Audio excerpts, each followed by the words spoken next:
Hey, Husker fans, welcome back to the Husker Big Red YouTube channel. We're back here on a Friday afternoon, got our schedule, or a Friday morning, excuse me, got our schedules a little bit mixed up this week, but we're back to talk some recruiting news. We got a bunch of things happening on the recruiting trail this week for Nebraska. We've got some camps and possible new quarterback addition to the 2024 roster.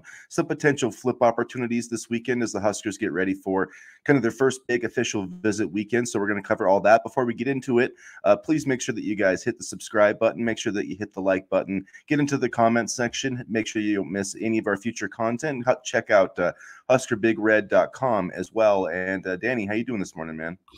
Good. This was a show that I almost didn't even come to because I had forgotten we were supposed to do a show today. So that's what I'm doing this morning. But my Celtics are 1 win away from the NBA championship, so hopefully they can seal that tonight. So overall, I'm doing pretty good. Yeah, we'll see if Luka Doncic can embarrass himself tonight on defense or trying to draw fouls on 27-foot three-pointers. So we'll see what happens. See, that's the thing. Like, he falls and he draws fouls and he complains to the refs. And credit to the Celtics, they just continue to run, and then it becomes a 5-on-4 advantage on the fast break, and they score points. So I'm hoping Luka can do that again tonight.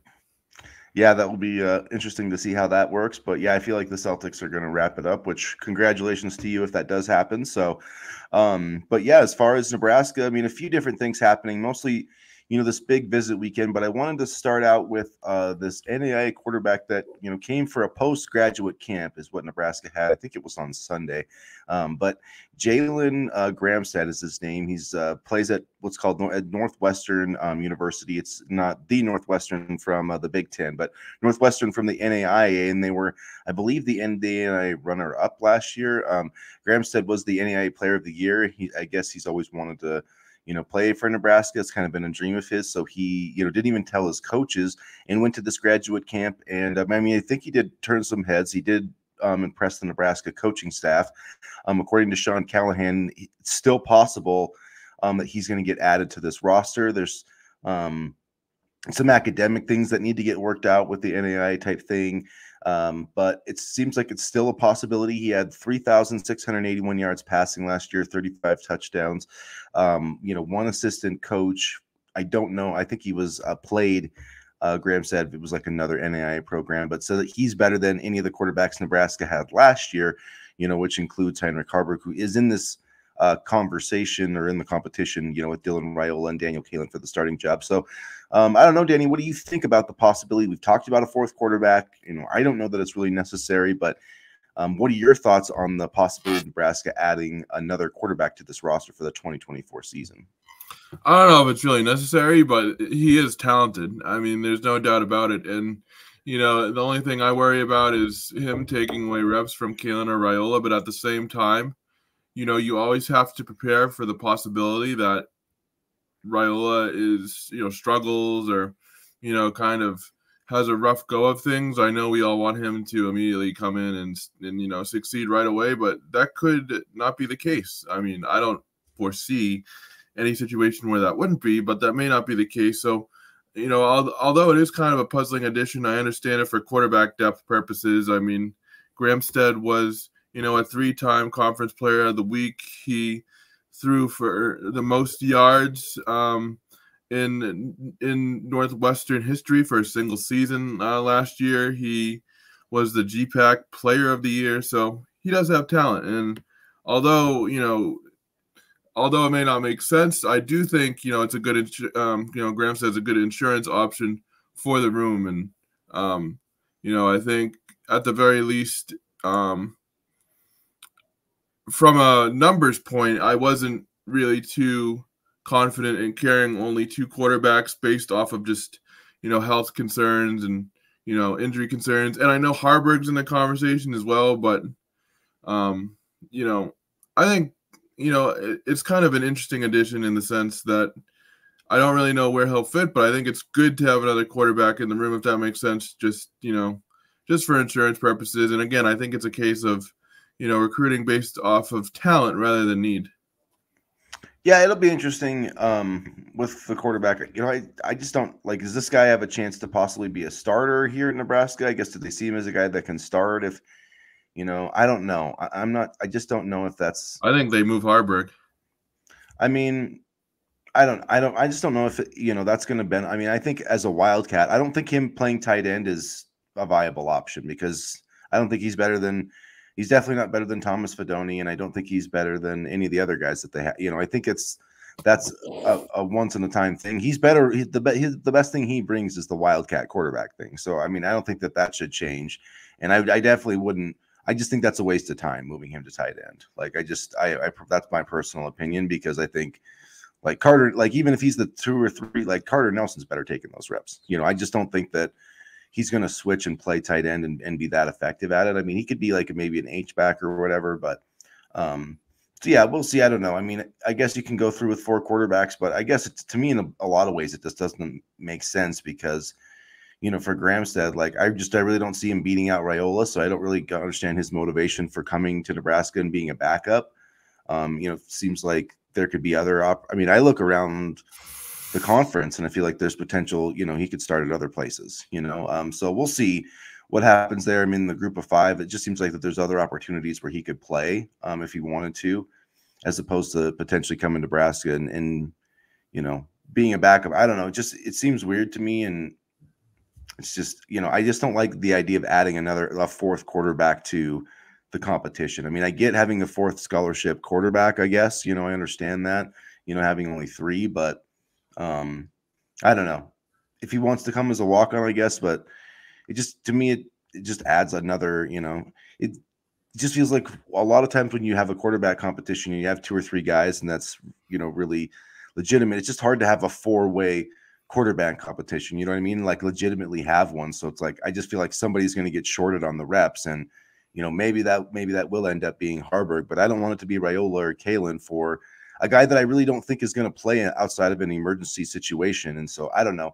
I mean, maybe it will be beneficial and, having another backup can be, a good thing. But at the end of the day, I think Nebraska's success, this year and the next few years is going to depend on whatever Dylan Raiola does. I mean, that's the truth of it. If this program is going to win a championship, it's going to be on his right arm. I mean, that's the end of the day. That's what's going to happen. So his development is the most important thing, and anything that messes with that or threatens that or, takes snaps away from that, I'm not sure I really support it, but I understand wanting to try to get more depth, for the roster, but I don't know. I just don't necessarily love how it kind of shakes things out. I don't love the idea of all 4 quarterbacks competing in the fall, and I just feel like that takes away reps from guys that potentially could need them. But I do understand. I do get wanting a more experienced quarterback if there's an injury or things don't work out or whatever. I think once the games start, you won't have to worry. I think it'll be very clear, who the top dog is, and I don't think you have to worry about taking reps away to where it impacts Raiola so much. I mean, I get wanting to add a 4th quarterback, and I get also the taking away the reps point. But I think when push comes to shove and fall camp starts, I don't think you'll have to worry about any of that. Yeah, we'll see. I mean, I worry about it with Daniel Kalen too. I can definitely understand the Kalen angle because Kalen needs a little bit more development. But even still, I think it's not only about the reps, but also how quickly they process things. And so I think mental reps will be important too. And, with Glenn Thomas actually leading the room and a competent quarterback coach actually leading the room this time around, I feel pretty confident in the overall direction of the room and, the division of reps. I think it'll become pretty clear that Raiola and Kalen are still the 1-2 punch in the quarterback room. Yeah, and we'll see. It'll be interesting because Gramstead actually, I think he could have 2 years left. He could redshirt and have another year. So we'll see how that situation develops. But I mean, if he worked out as well as the people are saying, it wouldn't surprise me if some other teams got in the mix too. Because like I said, there's definitely more teams that need quarterbacks that probably have an easier path to start than Nebraska does. So I don't know. I've thought about that ever since, they're like, oh, this kid has an elite arm, da da da da da. I'm like, well, how come some group of 5 team hasn't jumped in trying to get him up? So we'll see. I don't know. Maybe it's just a Nebraska thing. It could be something as simple as like he's flying under the radar and Nebraska feels like they would be stupid not to at least extend him an offer and he commits, because they've done a good job at getting offers and commitments based off of their camps. So it could be something as simple as that too. Yeah, I mean, it's one of those like you miss out on 100% of the shots you don't take, type of thing. Yeah. Get the Michael Scott reference today. Yeah, exactly. Yeah, I mean, I get it. It probably will be a good thing overall. I mean, it's not a bad thing to add Yeah, another quality player. To me, it's a little strange from his perspective. I guess if he just wants to, yeah.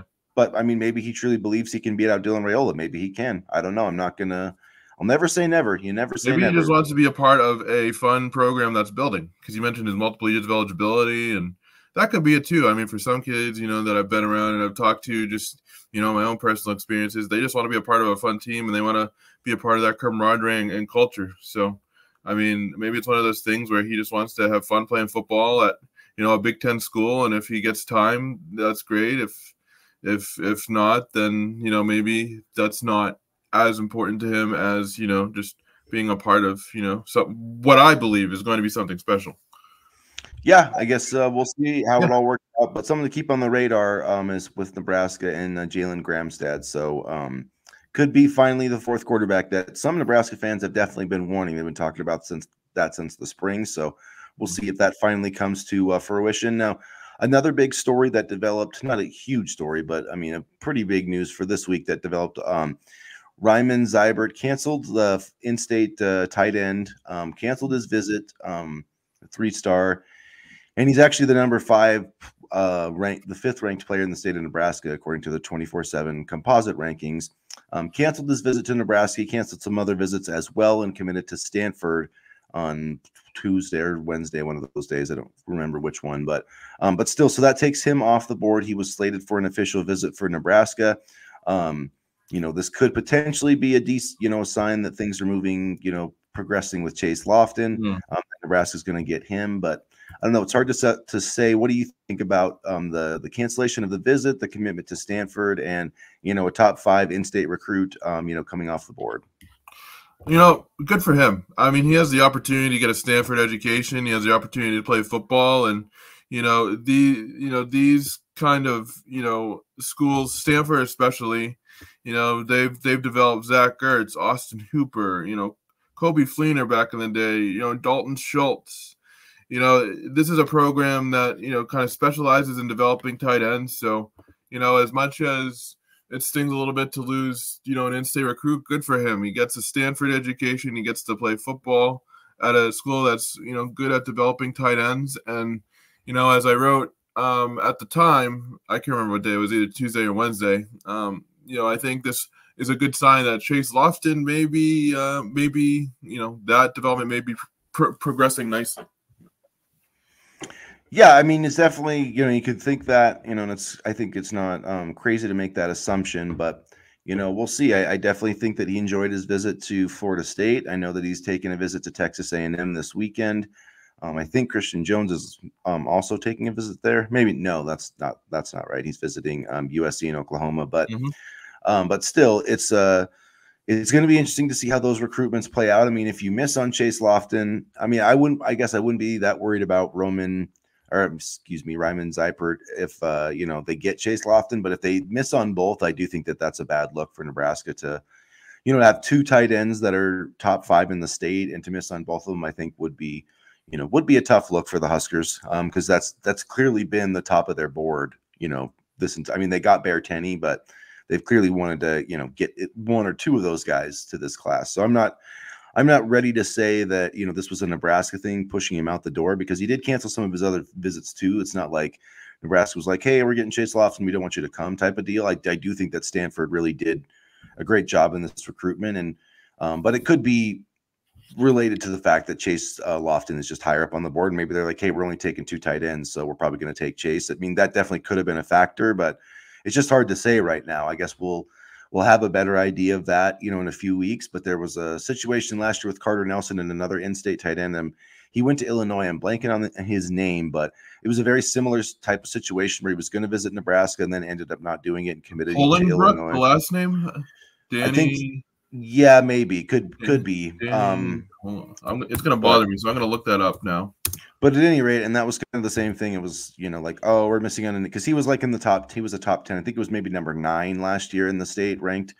And so there was kind of a similar dynamic where it was like, oh, I don't want to miss on this player, but maybe that means Carter Nelson is coming. And Carter Nelson did end up committing in a couple of weeks. So I've said I do think the Nebraska leads for Chase Lofton. I mean, it's kind of interesting because they have crystal ball projections for Christian Jones, but I actually feel like they're in a better spot with Chase Lofton, and that could be.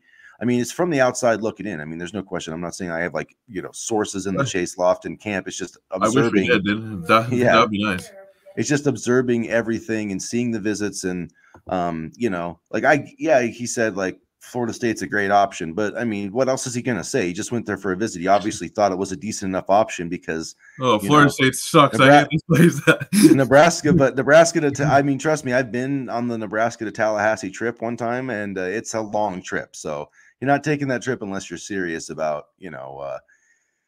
the school, at least in some perspective. And yeah, Florida State's a good school for tight ends. I mean, there's no question about that. I think Texas A&M, I know they have Mike Elko, so it's kind of a new program there, but I think he's doing a nice job. And obviously, I think all those schools have the NIL factor as well. But I just think that Nebraska, with him they've really prioritized Lofton. And so I take this more as a sign that, things are where they need to be with Chase Lofton, but you never know. And I do think it would be a bummer if they missed out on both of these guys who are each, 6'6" pass catching tight ends that I think would fit, really well in this offense. I agree, but I could definitely see it. I mean, our tight end room is a little bit crowded right now. I mean, you have Ian Flint, you have Keelan Smith, you have Carter Nelson, you have Bear Tenney coming up, you have, Fedoni right now, which he really doesn't play too big into the grand scheme of things when you look at like the overall like long-term picture, but I mean, we do seem to want to recruit a ton of tight ends, so we'll see how it all plays out. And one thing that kind of intrigued me over this week was the prediction by Brian Doan of running back Makai Nelson, a high confidence prediction of 7 put in yesterday morning. And I thought that was interesting, especially given the recent commitment of Jamarian Parker. And we had talked about earlier in the week, and even some last week, what Parker's commitment could mean for Nelson. And I'm wondering if there's still some smoke there with Nelson, and if Nebraska is going to end up taking another running back. Yeah, it's been interesting. The Mekhi Nelson thing has been interesting the entire time because they were, trending up with Jamarian Parker.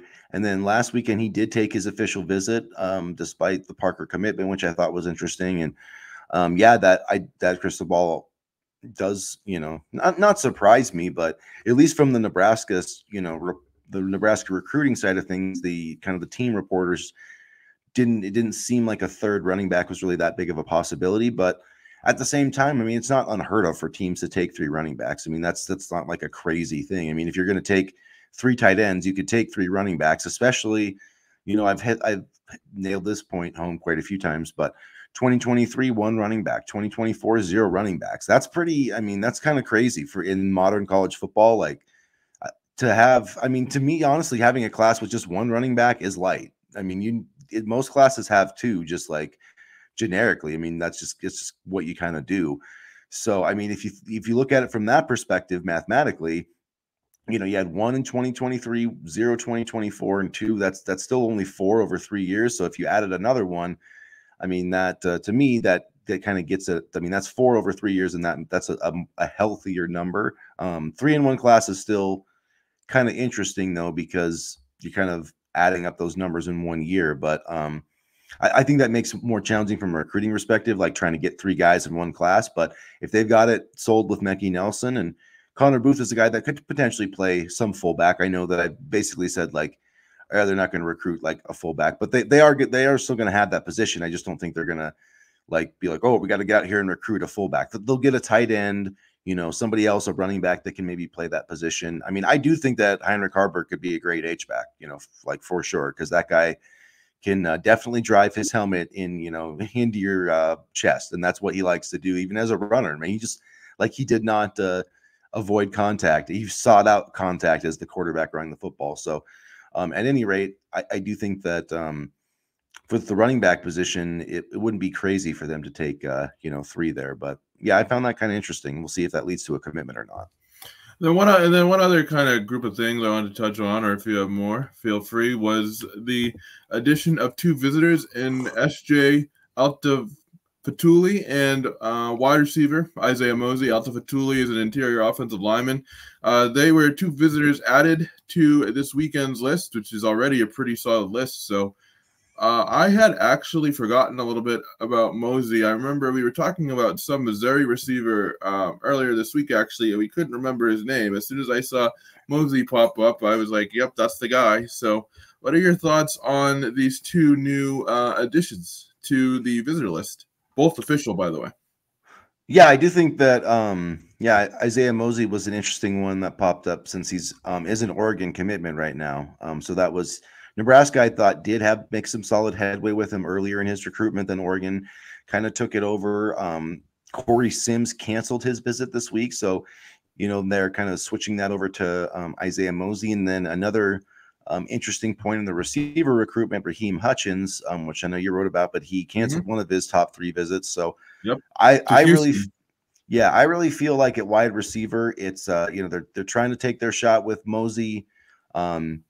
Cortez Mills, I think, is probably not going to happen at this point. So I feel like they're taking their shot here, and if that doesn't happen, then I feel like they're going to switch and basically take Raheem Hutchins. Like, I think it's kind of like they're kind of like keeping Raheem Hutchins warm right now, and then if Isaiah Mosey, if that doesn't really work out, then I think they'll maybe take his commitment, because it definitely seems like they want another wide receiver. But yeah, then another guy who's really obviously Christian Jones is visiting this weekend, so that's going to be really important. But yeah, Alofa Fatuli is another really interesting recruit, interior offensive lineman, teammate of Douglas Utu, who just visited also recently on an official visit. It feels like with Utu and Alofa Fatuli that it feels like a Nebraska-Michigan battle, which is kind of interesting. Because Michigan doesn't really do, much NIL work at all, so that Nebraska could maybe have an advantage. They did just. Do they still not do a lot of NIL work? No, not really. I mean, they're doing more with the current players, but they're still kind of behind the 8 ball with high school recruiting. Like, so I don't think interesting. Yeah, I think their coaches, I think, are getting some frustration. You can imagine, because it's basically like recruiting with one hand tied behind your back, and that's being nice, Well, it was interesting. Like, even the Nebraska, like Troy Dannon a couple weeks ago, basically admitted that Nebraska's kind of falling behind in the NIL game with a budget of $10 million. And you look at some of these, monetary rankings of NIL budgets, and Nebraska is like quite far behind in comparison to some other schools. So, and that's a $10 million. I can't imagine working with kind of I'm not going to say bad, but kind of a disorganized NIL pool, so to speak, like Michigan does. Yeah, and I mean, and it was interesting because I did see that, and then Steve Sipple, I did think, made an interesting point. I don't know if you saw this, but he said, Nebraska's roster isn't worth $20 million like Ohio State or Oregon's or whatever. And I do think that there is some there's some legitimacy to that, because I mean, look, I mean, I'm not saying that the preseason, the Steele and Lindy, Phil Steele and Lindy's and all these people are correct all the time, but when you look at the preseason All Big Ten teams, Nebraska doesn't have a single first team All Big Ten selection, and I think that's pretty telling, and that has made me be like, maybe I am drinking the Kool-Aid too hard. Maybe I am overestimating Nebraska's veteran presence, and maybe I'm underestimating the talent of the rest of the Big Ten, because to me, that's still pretty striking, and I know you can look at Nash Hutchmaker and Ty Robinson, but to be honest, those guys couldn't start on Michigan's defensive line or Ohio State's. You know what I mean? So as good as we think they are, like, they aren't good enough to start for the Buckeyes or the Wolverines. So, I mean, that's just how maybe Nash, but he's not better than Mason Graham or Kenneth Grant. You know what I'm saying? So there is still a talent gap between Nebraska and some of these other schools. Brian Buschini, maybe. No, well, I mean, I think at the same time, too, I think it's been so long since we've had, solid play at some of these positions that we tend to overvalue some players in our eyes. And I'm not saying that Robinson and Hutchmaker aren't good. They are very good football players. But at the same time, anytime we get even a remote sniff of a dominant, defensive lineman or a really good edge rusher, we tend to get really excited and kind of overvalue them in our minds. I mean, we do it all the time. I mean, we constantly give out hot takes and are excited, but I think kind of just the lack of depth and lack of talent at certain positions over the years has kind of made us overvalue the players who are, pretty good, but not elite superstars. Yeah, and I love Nebraska's defensive line. I think Yeah, Nash and Robinson and Jamari Butler were three really good players, and they've got James Williams is getting some nice yeah, press too. and Lenhart and Van Poppel. They've got a lot of a lot of talent. I like Shavers in the linebacking group. The secondary, I do feel I am a little bit worried about cornerback, but especially with I guess we should mention that Ethan Nation not being on the team, and maybe we mentioned that earlier this week or not, but I don't think so. But yeah, at any rate, I mean, losing him, which I'm not sure what happened there. I don't want to get into rumors or anything but that was a loss to me because I mean he was making plays in during the spring, so there's a reason like they allowed him to. He played like 7 games last year as a freshman, so like he was gonna be in the mix this year, and the more I've thought about that, the more I'm like, man, that's a loss that we could be thinking back about like in October, when the quarterback depth is an issue. Like, man, Ethan Nation would be pretty nice out there right now, but it happens. That's just part of the game too. So. And Blyhill is probably not going to come back until like the midpoint of next season, correct? Yeah, I think so. That is what is worrying me about it because it's like, okay, so I remember, I wrote about like the secondary and kind of the cornerback position in the depth chart or whatever going into the spring game. And that was kind of one thing I had talked about was, they have these options, Jeremiah Charles, Blyhill and now Ethan Nation. And now 2 of those options, Dwight Boodle, too. But now a couple of those options are gone, or at least a little while with Blyhill and Ethan Nation being out of there. So the depth has definitely been decimated a bit, and it's like if they could find a position to add to from the transfer portal or whatever, cornerback would be nice. And you can still enter the portal. I saw somebody entering recently. I think it was a Big Ten player.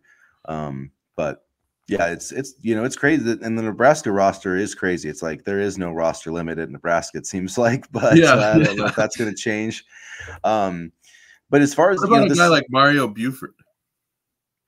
Yeah, I think he could have an opportunity. I know Donovan Jones is out there. I mean, look, Malcolm. I don't think anybody expected Malcolm Hartzog to come in and as a fairly low ranked 3-star and be a really quality starter right away. So sometimes the recruiting rankings don't know everything, and sometimes you get a kid on the field and you're like, man, this guy, the stage isn't too big for him. So we'll see if that happens with some guys.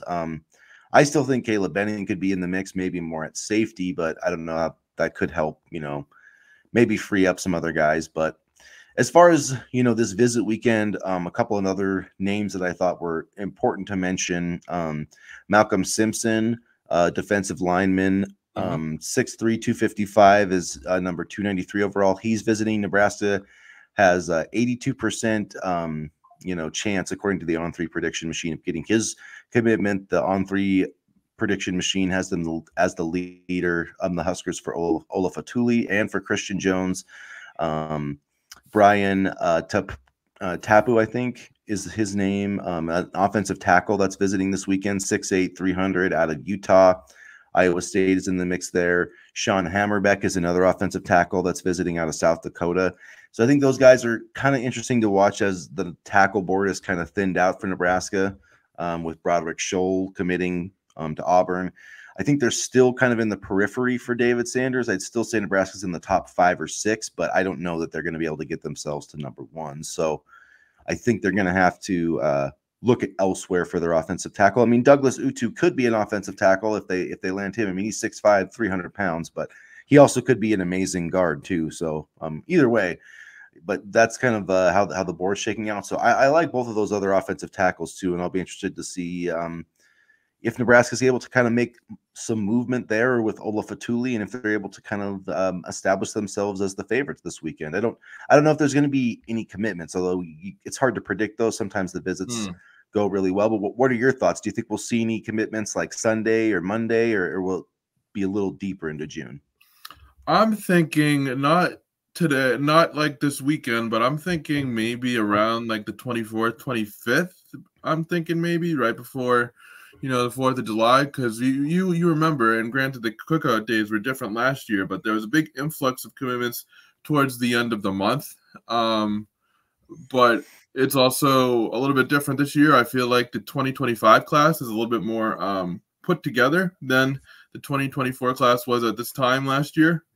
And now the coaching staff has a year under their belt, and they kind of have I'm not going to say better control, because they did a pretty darn good job last year, but they kind of have their feet under them a little bit. And I'm really interested in the Isaiah Mosey visit, and I'm wondering if he could be a potential commitment. A really good receiver, and certainly no like second place, consolation prize at any level. He's really, really good. And to land a receiver from the state of Missouri, and to kind of get him out of the state of Missouri these days would be pretty impressive, especially with the money tree that the Missouri Tigers seem to be growing over this last year or so. So I don't know if we'll see anything this weekend. I'm thinking more like 2 weeks from now, as recruits take their visits and kind of wrap things up and start to make decisions. Yeah, Mosey's interesting. His 24/7 sports profile says he's got, for June 21st, visits for Oregon and Missouri. So we'll see if he takes a trip to Missouri that weekend. They would obviously be a threat to flip him as well. Yep. So, but that definitely shows he's looking outside of Oregon. And that last visit is always key too. Does Missouri have his last visit? That would be the last one. I don't know I don't know which one of those he's actually going to take. So, but whoever has the last visit, I always say, if you can get the last visit and kind of seal the deal there, and kind of get the recruit to make a decision, that's important too. And Nebraska's had a lot of last visits as well. So, but to me, the last visit is always important if you want to recruit high quality players. And yeah, I guess my last thing about this weekend is, my number one objective is to make sure that, you grab the firm lead in the recruitment of Christian Jones, lock that up.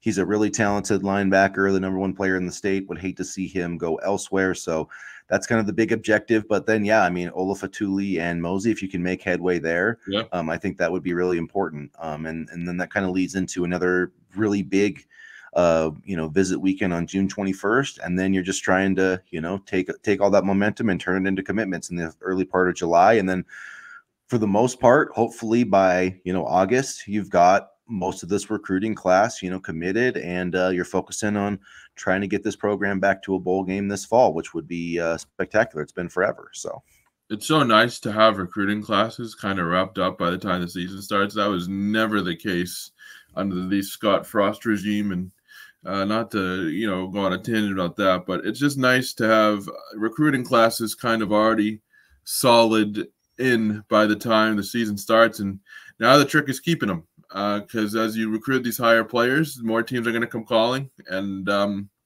I'll be interested to see if the winning starts, what type of recruits we can get then, because it still blows my mind, even with how good recruiters this coaching staff is, that Nebraska's been able to do as much as they have coming off a 5-7 season. Yeah, if they start winning, then that blue chip ratio will start going up, and that's what every Nebraska fan should want to see. So, and I saw the pictures of the weight room recently, and that would make me want to quit Nebraska too. Yeah, they definitely have all the resources that they need. So it's time to start. Like incline, the pool. Yeah. The nutrition. So it's time to start winning, guys. And Matt Rule knows that. So at any rate, we'll wrap it up there, you guys. Have a great weekend, and check out HuskerBigRed.com for more information. We'll be covering all this official visit stuff. Any breaking news or any stuff that's happening, we'll have that covered. So please, again, make sure, if you haven't already, hit the subscribe button, hit the like button, get into the comment section, and as always, go Big Red. Go Big Red.